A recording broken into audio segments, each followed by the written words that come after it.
And welcome to another episode of Primetime Makeover. We have been talking all month, this month of February, about love. We've talked about loving yourself, loving your significant other, dating and loving and somebody called it a cesspool, the dating thing, but that's look watch the last episode. Right. But today we're going to talk about a very important issue, also related to love and how you love yourself, your health, and in particular, your heart health. February has been designated as Heart Health Month or something like that. Wear red.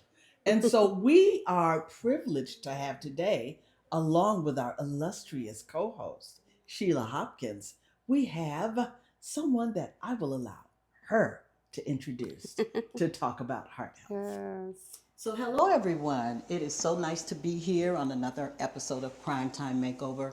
And yes, we've talked about a lot of different things. We've talked about making ourselves over, about self-love. Today we are going to talk about heart health. And I'm going to introduce someone who's very special to me, my hubby, Dr. Keith Hopkins. Woo-woo. Good afternoon, everyone. It's my pleasure to be with you today.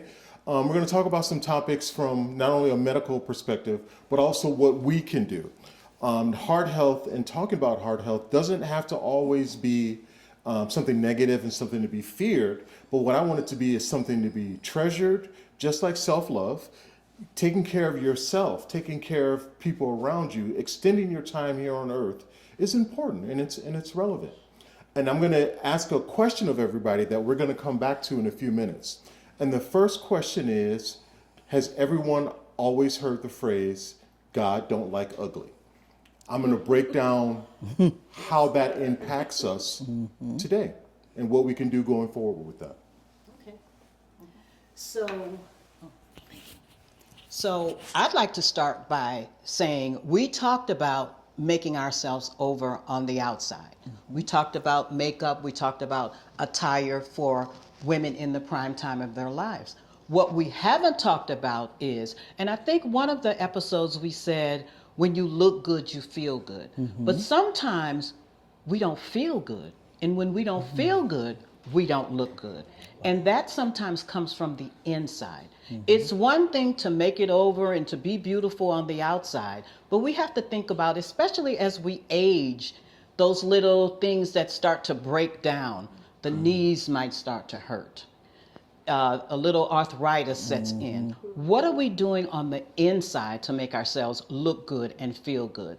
And so that's important too, how we treat our inner selves, our inner body. What are we doing instead of the outside, the lashes and the hair and the clothes? What are we doing for the inside of our bodies? It's so important as we age that we are physically fit.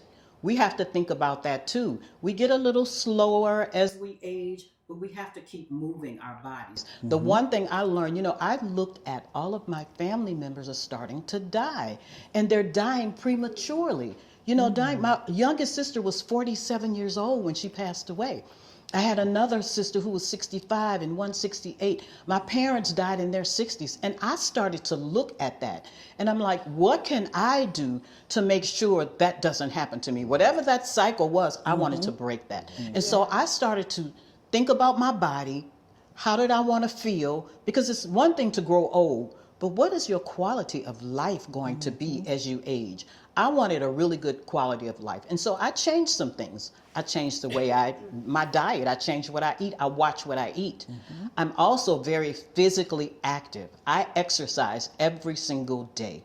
I walk 5-6 miles in the summertime to try to keep my body healthy. So that's what we want to talk about today. So I'm going to pass the mic back to my hubby so he can address some of those things. So, regarding heart health and God don't like ugly, what's the connection? Who wants to tell me, not you, what God don't like ugly, what does that mean to them? Oh, it means your personality. You have to be nice to people because God doesn't like it when you act ugly. And I think we all know examples of God don't like ugly. Yeah. We all know examples of people who got a chronic illness diagnosis, diabetes, high blood pressure, stroke, cancer. And the people, not only, they didn't close off because that's depression. But they became bitter. They became angry. And then their time on the earth was shorter. Their time living was shorter. Not only the quality of life, which you've been discussing, but the quantity of life. We can stretch God don't like ugly to our lives. How? There is a phrase that was not invented, but put into the medical literature about 2005 called broken heart syndrome, where a husband will pass and the wife will pass within months. Perfectly fine before that. Yep. And something, cough, cold, flu, and they'll wind up dying from that because their body is no longer able or willing to put up with life and its changes. So God don't like ugly, broken heart syndrome, and for those who are into medical literature, it's called epigenetics, where the outside world affects your DNA. People who are of the faith will have heard the phrase generational curse. So we've taken that and put a medical term to it called epigenetics, where the outside world will affect your DNA because you eat so much and eat so much and eat so much and don't exercise and gain weight and your body builds up plaques. You are predisposed to diabetes. And then that your DNA goes, oh, this is the way we're supposed to be. I'm going to pass that on to the son. And the son's going to pass that on.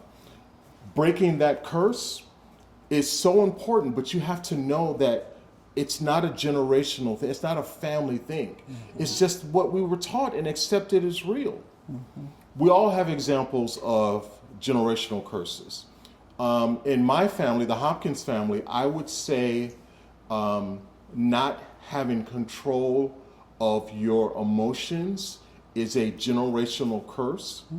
I saw that when I was a kid, and if you ever talk to my mother about this, she'll tell you that I built my life around being like Leonard Nimoy, like Dr. Spock. Do not react to anything. I'm not like that anymore, but I built that around myself to not react to stuff. Okay? You have to put things aside once you acknowledge that they're wrong. Because if not, it builds into your DNA and you pass it on. Epigenetics is real. Broken heart syndrome is real. And I'll let you go into that further if you want to. And God don't like ugly is real. So those are all the negative aspects of it. Wow. To those of us who have children, our children look upon Sheila and I and say, you know what? Mommy got up every day and exercised. I saw her doing her meditation. My child Kiara knows that half of my day is spent reading. I think that became part of her nature, that you are supposed to read. Another example of that is when Kiara was young, she didn't drink a lot of water. And it's hard to get a 5-year-old to drink water. Water don't taste like Kool-Aid. Yeah. But what I did with her over, it wasn't called Zoom at that time. What was it? Skype? Oh, Skype, right, through Skype. I would say, let's have a water race. And we'll see who wins. So you let her win the first one. Oh, you ain't no good. Oh, let's have another one. I never let her win another one. So she would practice drinking water. And then the next day, the next week when I would call her, she'd say, okay, I'm ready for our water race. She was getting multiple illnesses from simply being dehydrated. We have to see what our family needs, receive what we can from either a Bible or the Good Book or Harrison's Book of Medicine, and pass that on to our family. Not only on the outside, pass on a good concept of holding your chin up, and when you take photographs, having your chin extended so you don't have a turkey neck. All of these things are important, but pass on the concept of establishing a place of safety in your home, establishing your home as a comfort level. A lot of the chronic illnesses that we have, that we see, stroke, hypertension, kidney disease, result from simply not getting enough rest. How can you rest when you hear the TV on all day, computer on all day? If you live next to a hospital, hearing the ambulance go by all day. Bodies repair themselves while they're sleeping. Good rest, good eating, having a good attitude, and when you look good, you feel good. Those can all make a lifelong change for the better, a generational change.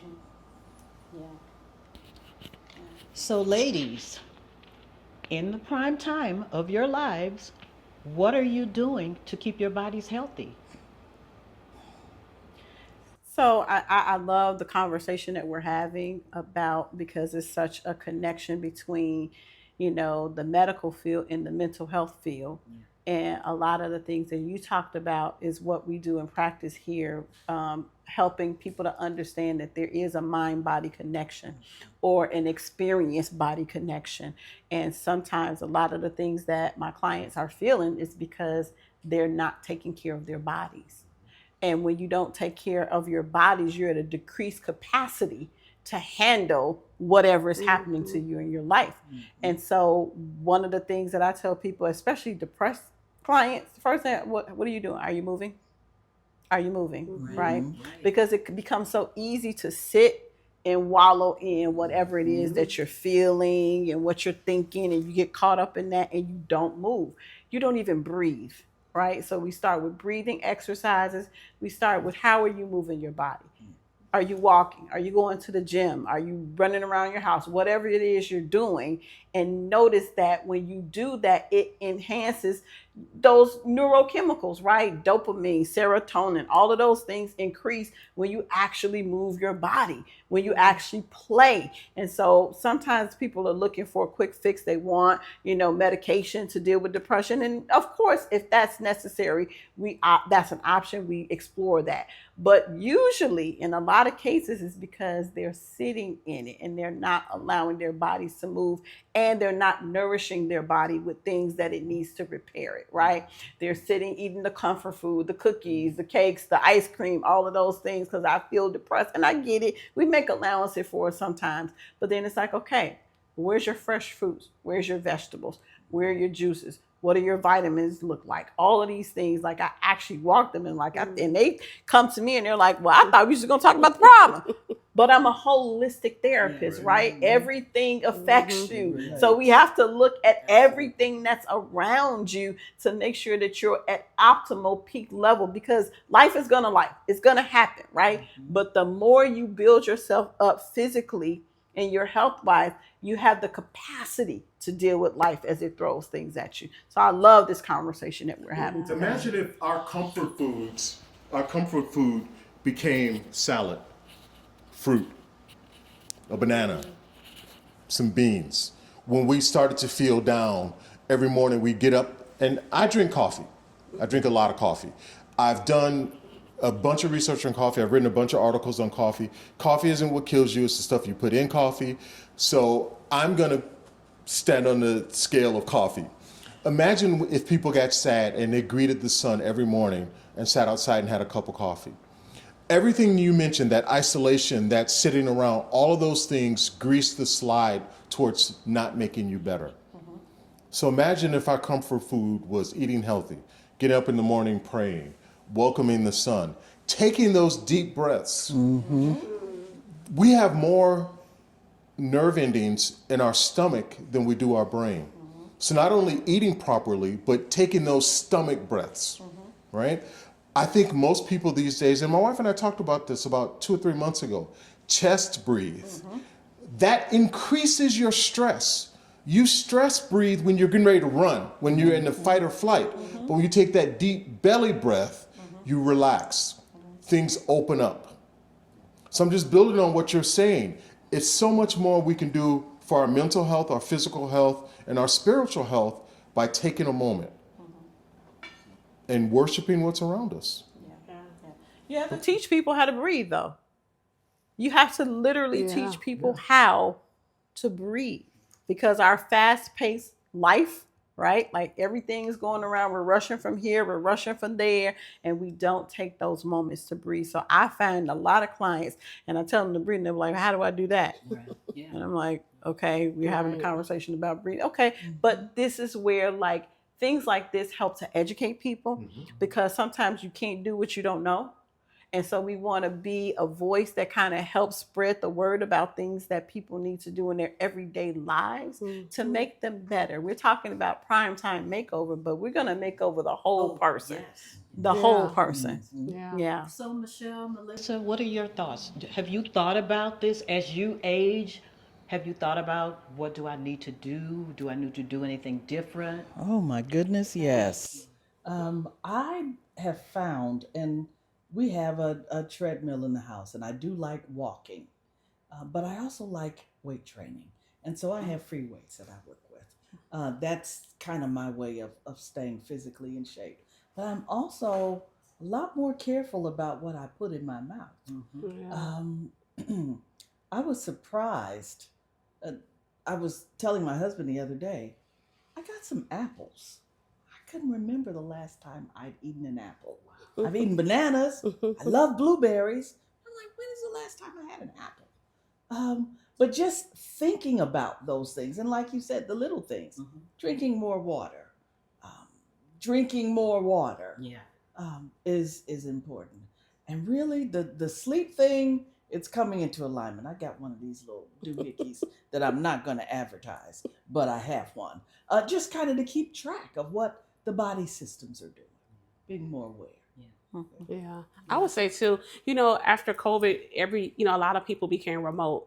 So working remotely, being at home more, I find myself sitting more, not moving around the house as much, right? Because you're in your comfort space. You're like, okay, so I'm more intentional about moving around and getting up and just doing things like, okay, you know what?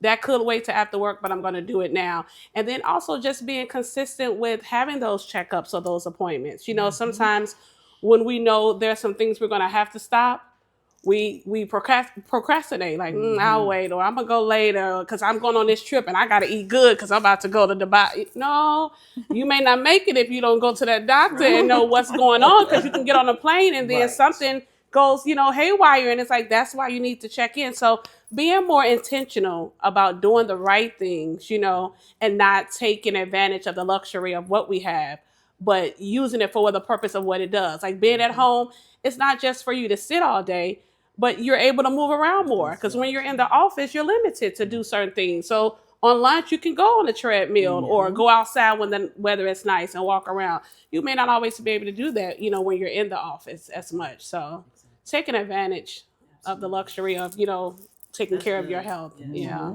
Something you said, I'll circle back to it. Broken heart syndrome. Yeah, My mom passed away 3 months later to the exact day my dad passed away. He cried the whole 3 months after my mom passed. Every single day, my dad cried. And 3 months later, he passed away. He died from a broken heart. Oh my He really did. goodness. And so that is really a serious thing. That's a real thing.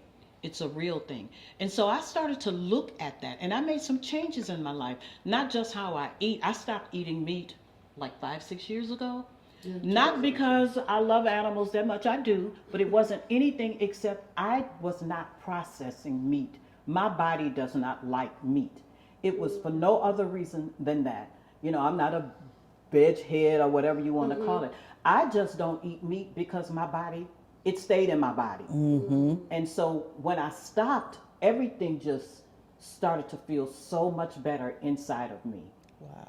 I started to feel so much better. And that's not for everybody. And people say, where do you get your protein? You get protein from greens, green vegetables, beans, all of that. So I get my protein. And when I go to the doctor, I'm never protein deficient.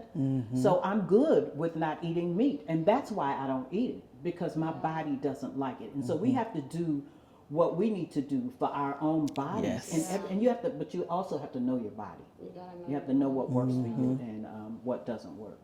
So anything else you? I was going to ask you, and Sheila too. What are? Because sometimes people may say, "Well, how do I know when my body is rejecting something that I don't need, or how do I know when I can say, okay, that's not something good that I need to have?" Because some people may diagnose that with something else. Oh no, I can eat red meat. That's just something else. I was just having a stressful day, But tomorrow, and then we're calling it something else, doctor, but it really is. No, you're not able to process that. Like, how do people know that, or what are signs they can look for?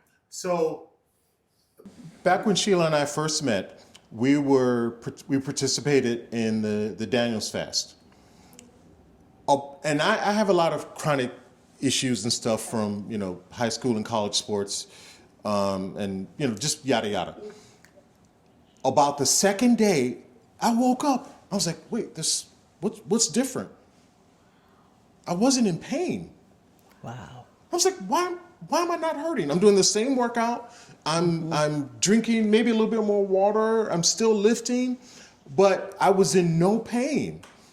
Now, I didn't live like that, but sometimes you go through an elimination process and then you start bringing things back one at a time, right? Because if you stop eating cauliflower, stop eating beans, and stop eating meat, which one was the villain? Right. So cut it down to bare bones and then say, okay, let me try meat once a week. Okay, let me try cauliflower 5 times a week and start bringing stuff back. That's one way. Second, there are functional physicians who their whole career is built on, this is not good for people like you. And then they'll say, try it this way. When I was doing that, I would say, try it this way for a month. If I'm wrong, the first 10 seconds of your next appointment, you can curse me out. But after that, we'll try on something new. And you've heard me say that. I will if I'm wrong, curse me out, get that off of your chest, and let's go on to the next thing. So wean off and slowly build back. Talk to your physicians, and just do stuff in general that is healthy for you. There's no reason on the planet where ice cream 3 times a day is good for you. Nowhere. We don't have to make it complicated. I know that I have survived on coffee all of my life. I know exactly how much I should take, and I know what happens when I don't take it.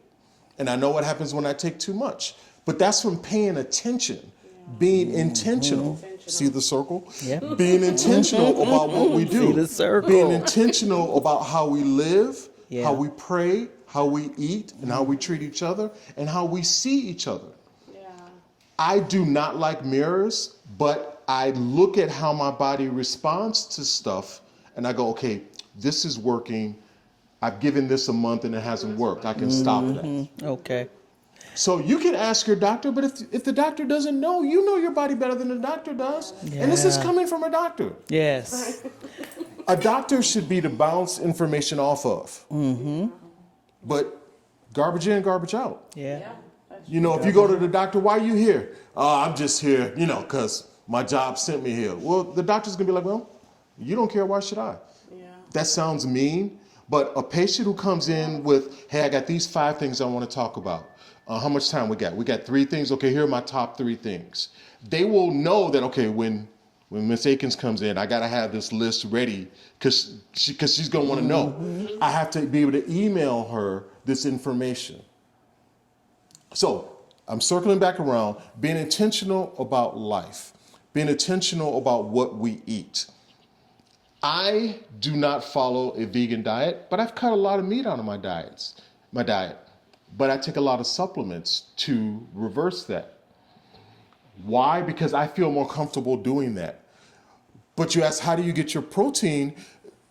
One of the strongest land animals on the planet is the silverback gorilla. It's a vegan. It's not a vegan. It doesn't eat meat. It's a vegetarian.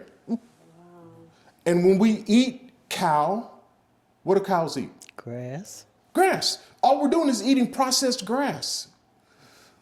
I'm not going to say we don't need meat. I will say we don't need beef, but if we don't need meat, but salmon has a lot of fats and stuff in there. Even beef has healthy fats, but we don't need to go overboard on anything. And if it's sold at McDonald's, it's probably not healthy for you. Fast food is for emergencies. Remember when we were all kids? Yes. Fast food was, okay, Right. It was. the kids are at home, I'm late from work, I don't have time. Let me buy them a treat. It was a treat. It was not the norm. I got fast food when I got all A's. Right, Which right. is not that often. Did your Okay. Did your book report.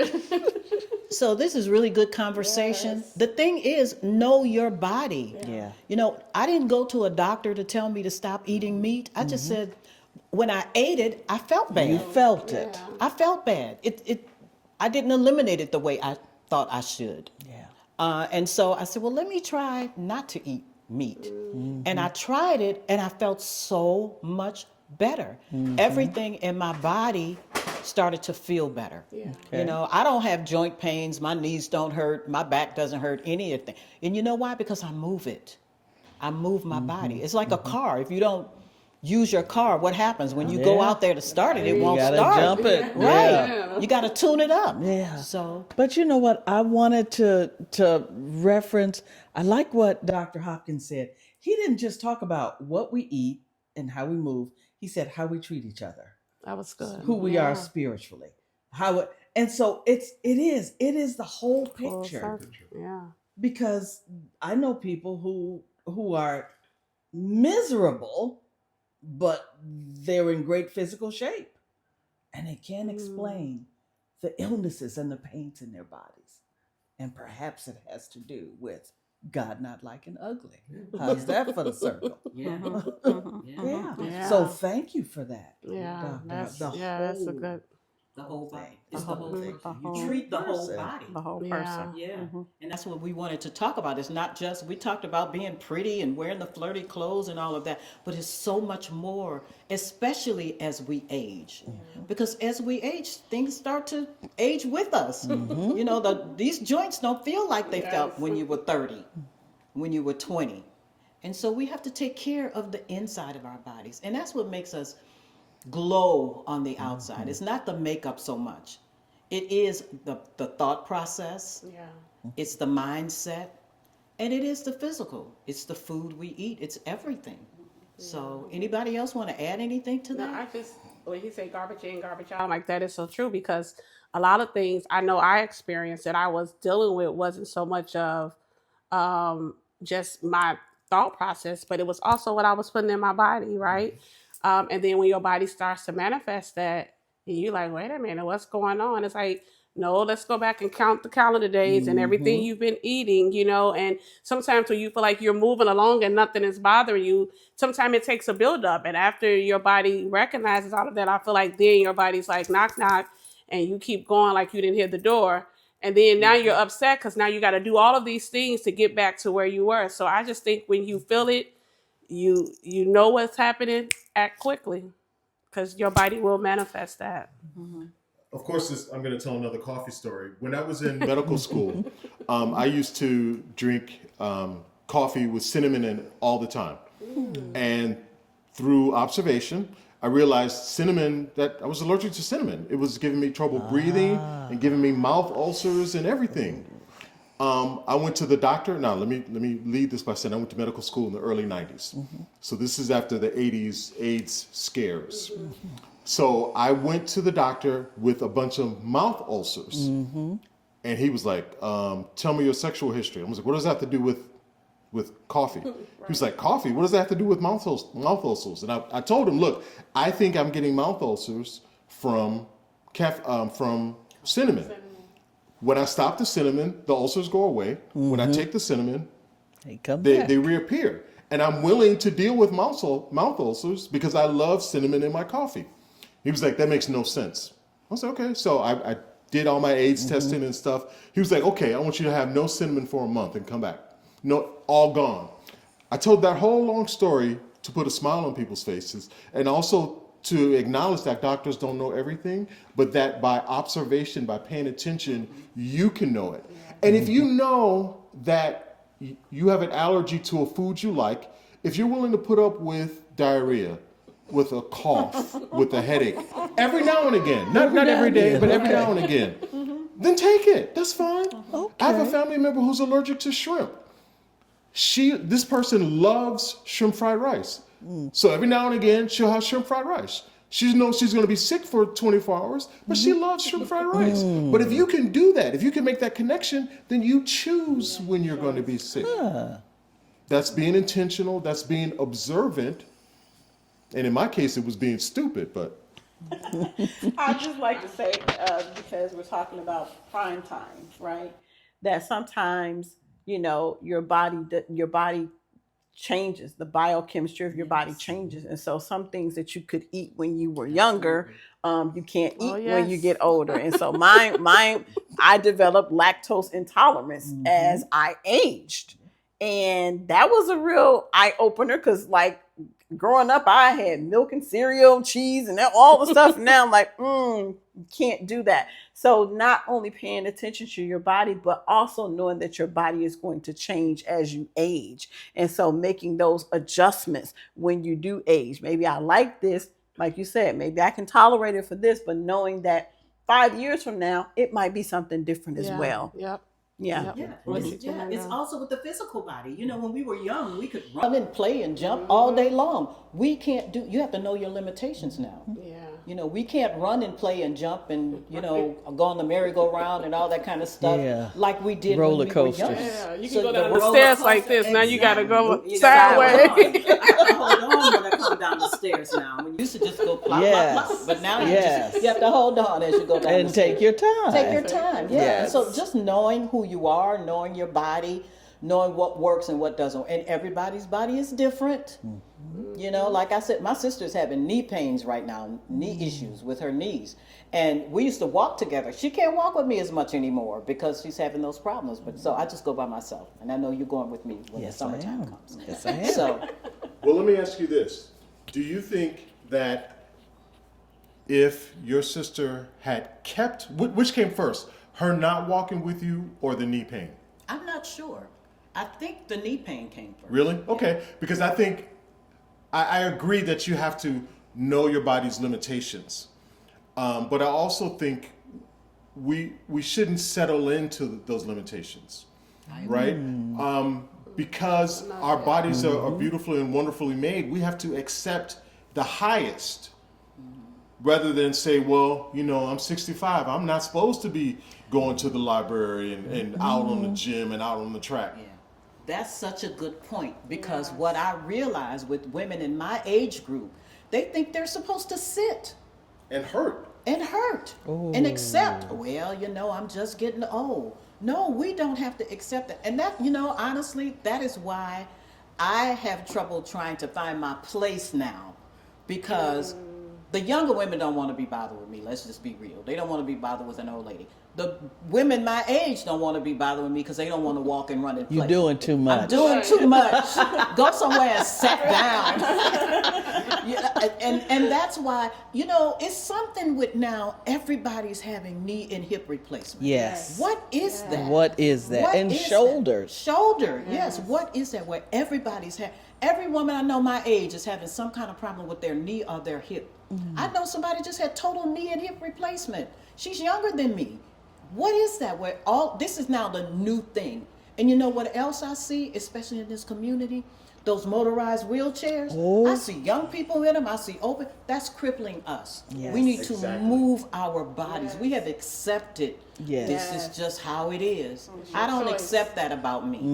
I don't accept that. We fighting it. Neither do I. Yeah, Fighting it. I'm gonna fight it Tooth to and the nail. end. You gotta I'm gonna fight fight it against to the it. end. Yeah. Yeah, Yeah, that's so true. yeah.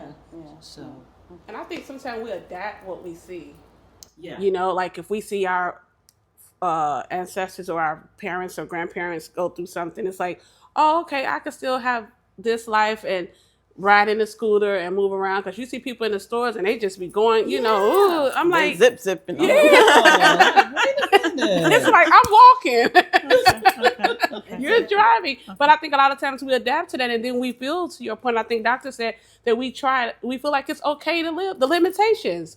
We limit live in ourselves the sometimes based on what we Yep. see just in our immediate family, not even outside or amongst other people, just in our immediate family. So it's a choice. You gotta know that you can live past what you see. It is. That's true. Yeah. I went to my reunion, one of my class reunions down in New Orleans in 2012. Yeah. and I was so surprised. Everybody at my reunion in 2012 in New Orleans, they were on canes and walkers, and I'm like, well, we're not that old. And I was like, that was like, it was like a culture.